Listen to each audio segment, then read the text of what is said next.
back to the channel. Today we're diving into the top 10 money habits that are keeping you poor. Let's get started. It's something I see all the time, and honestly, it's easier than you think to fall into these traps.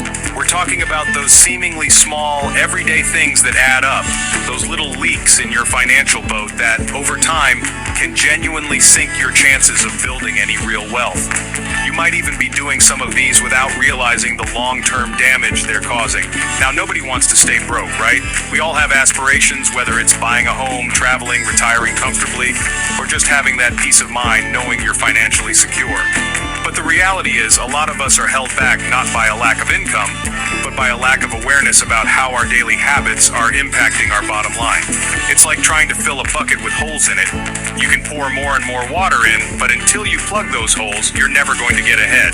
So, in this video, we're going to get brutally honest. We're going to expose these 10 common money habits, break down exactly why they're so destructive, and most importantly, give you some actionable steps you can take, starting today, to turn things around. Because let's face it, understanding the problem is the first step to fixing it. And trust me, by the end of this, you'll have a much clearer picture of what might be holding you back and how to start building a much stronger financial future. Alright, kicking things off with a big one, a really big one, overspending. This sounds obvious, I know, but it's amazing how many people consistently spend more money than they actually make. It's the classic recipe for financial disaster. You get your paycheck, you feel good, and suddenly, all those little wants start looking like needs. Maybe it's eating out a few too many times a week, upgrading your phone when the old one works perfectly fine, or subscribing to every streaming service known to man. These things might seem small individually, but they add up incredibly fast. The real danger here is that overspending almost always leads to debt.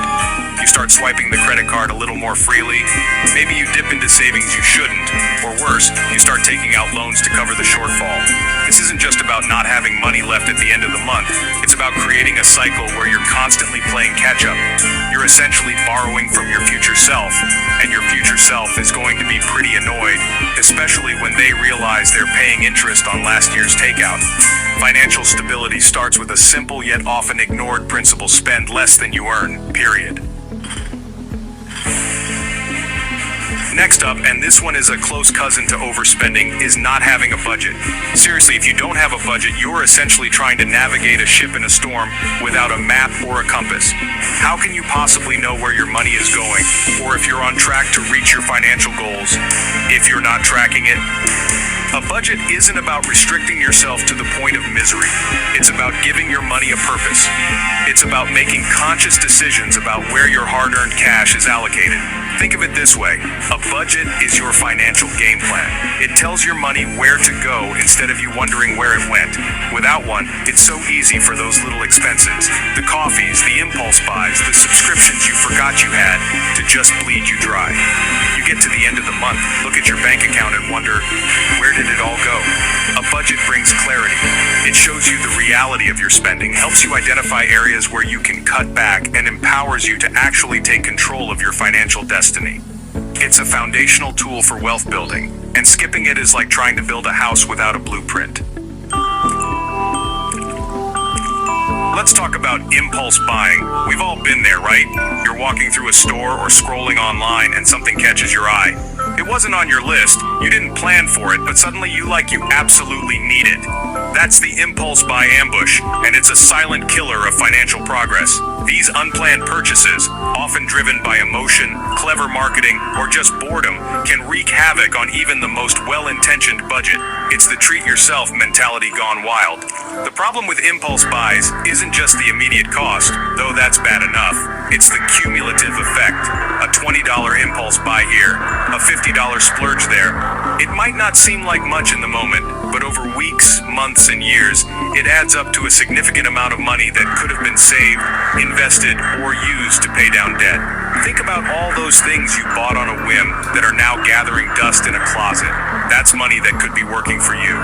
Resisting impulse buys requires discipline, maybe a 24-hour cooling off period before purchasing non-essentials, or simply unsubscribing from those tempting marketing emails. This one is huge. Not saving money. It's the classic I'll start saving next month or I'll save when I make more money excuse. But here's the hard truth. If you're not making saving a priority now, regardless of your income, you're setting yourself up for a world of financial hurt down the line. Life is unpredictable. Emergencies happen. Your car breaks down. You have an unexpected medical bill. You lose your job. Without savings, these events transform from inconveniences into full-blown financial crises, often forcing you into high-interest debt just to stay afloat. Saving isn't just about having an emergency fund, though that's critically important, ideally 3 to 6 months of living expenses. It's also about saving for your future goals. Want to buy a house, travel, retire comfortably? None of that happens by magic. It happens through consistent, deliberate saving over time. Even small amounts saved regularly can grow significantly thanks to the power of compounding, especially if you then invest those savings wisely. Treating saving as a non-negotiable expense, just like rent or utilities, is a fundamental shift that can change your financial trajectory entirely. Pay yourself first, always. Now let's talk about a real wealth destroyer, high interest debt, especially credit card debt. This is like trying to run a race with a massive anchor tied to your leg. When you carry a balance on high interest credit cards, you're not just paying for what you bought, you're paying a hefty premium in interest, often at rates of 20% or even higher. This interest compounds against you, meaning your debt can grow incredibly quickly, making it feel impossible to ever pay off. It's a vicious cycle that keeps millions of people trapped. The minimum payment on a credit card is designed to keep you in debt for as long as possible, maximizing the interest the credit card company earns. Paying only the minimum can mean you're in debt for decades on a purchase that you might not even remember making. The money you're pouring into interest payments is money that could be building your wealth, going into savings, or invested for your future. Aggressively tackling high-interest debt, perhaps through a debt avalanche or snowball method, should be an absolute top priority if you're serious about getting your finances in order. It's one of the highest guaranteed returns you can get, the return of not paying that crazy interest. This habit might not seem as immediately damaging as overspending, but in the long run, ignoring investments is a massive missed opportunity for wealth creation. Simply letting your money sit in a low-interest savings account, especially in an inflationary environment, means your money is actually losing purchasing power over time. You're essentially treading water, or worse, slowly sinking. Investing is how you make your money work for you, how you harness the power of compounding to grow your wealth exponentially over the long term. Now, I know investing can seem intimidating. People hear stocks, bonds, mutual funds, and their eyes glaze over. But it doesn't have to be complicated. You don't need to be a Wall Street guru to get started. Things like low-cost index funds or ETFs offer a diversified and relatively simple way to participate in the market's growth. The key is to start early, even with small amounts, and be consistent. Time is your greatest ally when it comes to investing. The longer your money is invested, the more potential it has to grow. Leaving it on the sidelines is like planting a seed and never watering it. You can't expect a harvest.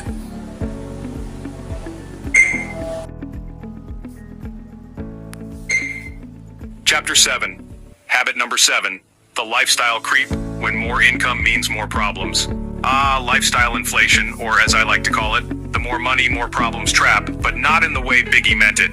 This is when your spending increases proportionally, or even more than proportionally, every time your income goes up. You get a raise, a bonus, or a new higher paying job, and instead of, saving or investing that extra cash, you upgrade your car, move to a fancier apartment, start dining at more expensive restaurants, or buy more designer clothes. Your needs magically expand to meet your new income level. The danger here is that despite earning more, you're not actually getting any wealthier. Your savings rate stays the same or even decreases because your expenses are keeping pace with your earnings. You're still living paycheck to paycheck, just a more expensive version of it. It's a golden handcuff situation. Breaking free requires conscious effort. When you get an increase in income, make a plan for that extra money it hits your bank account. Decide to save or invest a significant portion of it. This way, you can actually use your increased earning power to build real sustainable wealth rather than just accumulating more stuff. Chapter 8. Habit number 8. Financial illiteracy, flying blind in a money-driven world. this is a foundational one, a lack of financial education. We live in a world that revolves around money, yet so many of us are never formally taught how to manage it.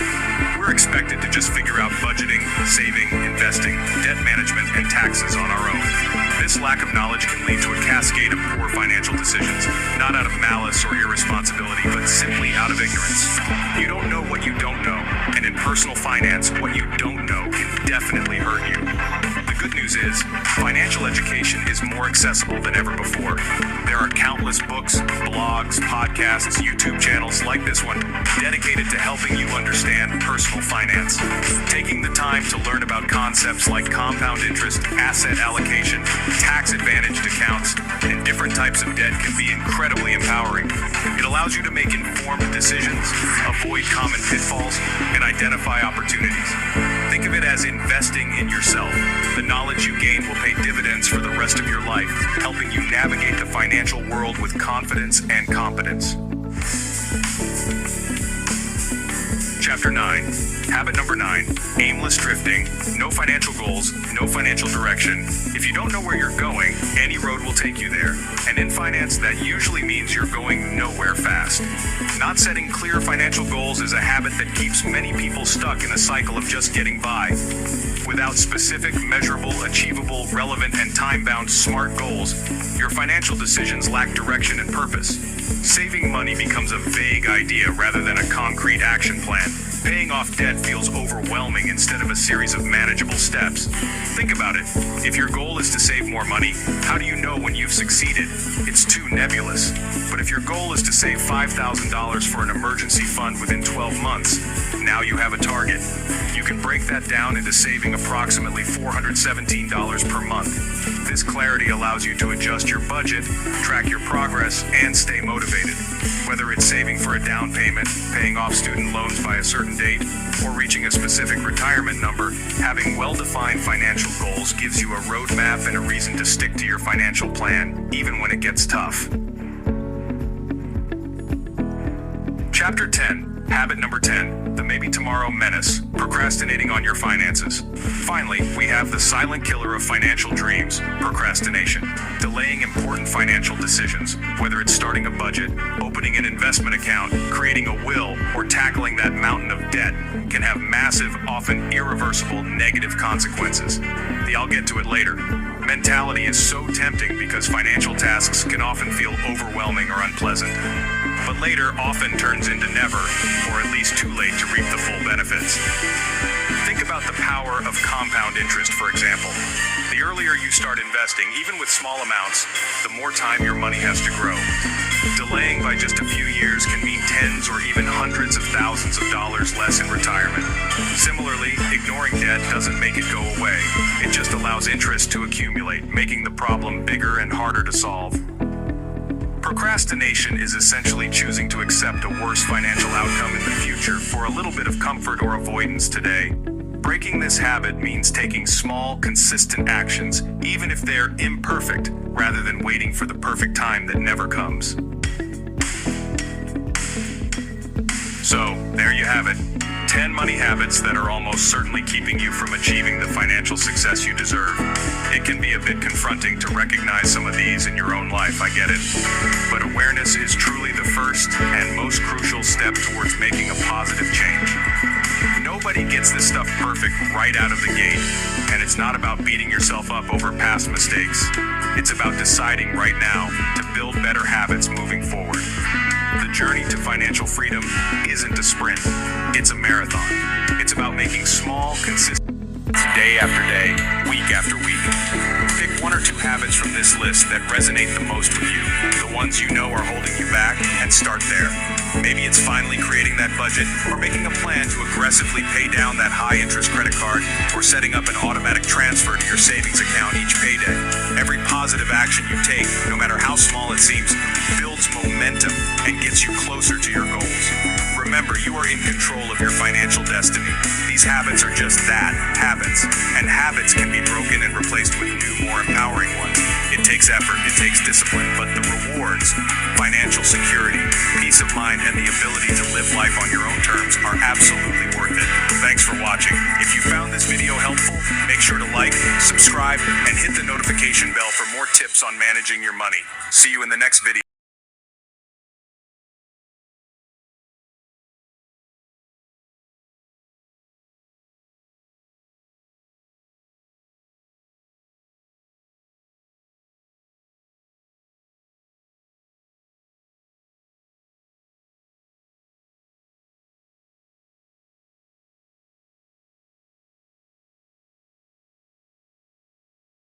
It's about making small, consistent day after day, week after week. Pick one or two habits from this list that resonate the most with you, the ones you know are holding you back, and start there. Maybe it's finally creating that budget, or making a plan to aggressively pay down that high-interest credit card, or setting up an automatic transfer to your savings account each payday. Every positive action you take, no matter how small it seems, builds momentum and gets you closer to your goals. Remember, you are in control of your financial destiny. These habits are just that, habits. And habits can be broken and replaced with new, more empowering ones. It takes effort, it takes discipline, but the rewards, financial security, peace of mind, and the ability to live life on your own terms are absolutely worth it. Thanks for watching. If you found this video helpful, make sure to like, subscribe, and hit the notification bell for more tips on managing your money. See you in the next video.